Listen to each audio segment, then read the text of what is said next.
Hey guys, I wanted to show you, I'm putting a couple different cameras on my AXN Cloud fly floater, and I want to show you kind of the mount that I made for it.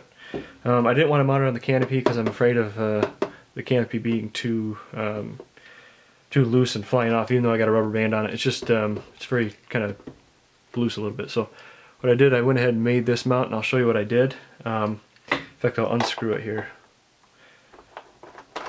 Just bear with me. It's basically an aluminum plate that gets bolted down onto a piece of birch plywood. Okay. And what I did is I wanted to make a series of removable mounts because I got the new I got that new keychain camera, the 808 number 16, and the version 2 with the D lens.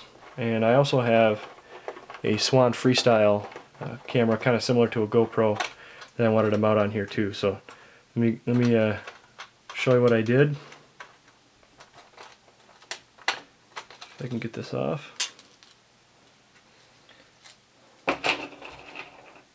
Okay, this is the birch plywood. What I did is I kind of measured it, and I cut some of the foam out to make a nice flat platform for the wood to sit on. The birch plywood it's a 3/16 inch thick birch plywood. Okay. And underneath here are these blind nuts, okay, on the back side, just so I don't strip out the wood when I'm trying to bolt it down. These are the blind nuts, okay. These are the bolts that I'm using. Okay, and then you're gonna need some washers too. I have some of these just flat washers. Okay. It's hooked on with a ton of CA or super glue, since it doesn't affect the EPO foam. I put a ton of it underneath there, so when you put that on, you got to be careful not to get it in these holes, because the bolts do go down into the foam when they pass the blind nut. So also what you want to do is kind of poke and make little holes into the foam and kind of score the bottom of the piece of wood so the super glue will hook onto it. Okay, so that's the mount. Basically it sits on like this. What I want to show you also is the camera that I got. The new camera is it's this 808 number 16. It's got the D lens on it. Okay, it's pretty cool. It comes with the reason why I wanted to get this too is I'm thinking about getting into FPV flight. It has live video out now on here, and it comes with a live video out cable. Came with a USB charging cable. It came with some Velcro too. What you want to do is take the Velcro and just throw it right in the garbage, because the Velcro you can find at the store for just a couple of dollars is way stronger and way more reliable than the Velcro that comes with the camera. So I wouldn't trust that Velcro. What this is going to look like is, after it gets bolted down, you want to hook the camera right on here. Essentially going to look like that. Okay. Okay. The reason why I made this removable is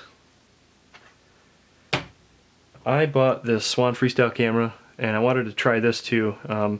This does 1080p. This keychain camera does 720p at 30 frames a second. This Swan Freestyle, similar to a GoPro, this Swan Freestyle does 720p at 60 frames a second, or 30. 60 frames is really smooth. Or it does 1080p at 30 frames a second. And I find that I like the 720p at 60 frames a lot more. It's just a lot smoother. It's very hard to tell the difference between the 720p and the 1080p, especially when you're looking at a small screen, like just looking at YouTube or looking online on your phone or on your tablet or your laptop. So you probably will tell the difference if you're looking at it on kind of a giant TV. So this is what it's going to look like. This gets bolted down the same way. Okay. I think that's going to work pretty good. The other reason why I chose this spot is it seemed to be right over the center of gravity, so I didn't want to add any extra weight. This does actually balance out to to be the same with the cameras mounted on it. Okay.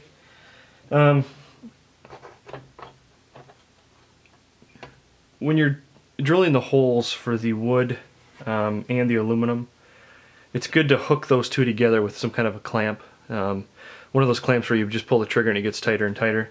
The reason for that is you want these holes to line up perfectly. If they're not, you're going to have a tough time getting the screws in. You're probably going to strip some of the blind nuts. So that's kind of a helpful hint. And then when I made this plate, I just kind of hooked these two plates together, kind of lined up the edges, and then I drilled a hole through one side, through the existing plate into the new plate. So I knew the holes would match up perfectly. Okay. If you got any questions, please post them. Thanks.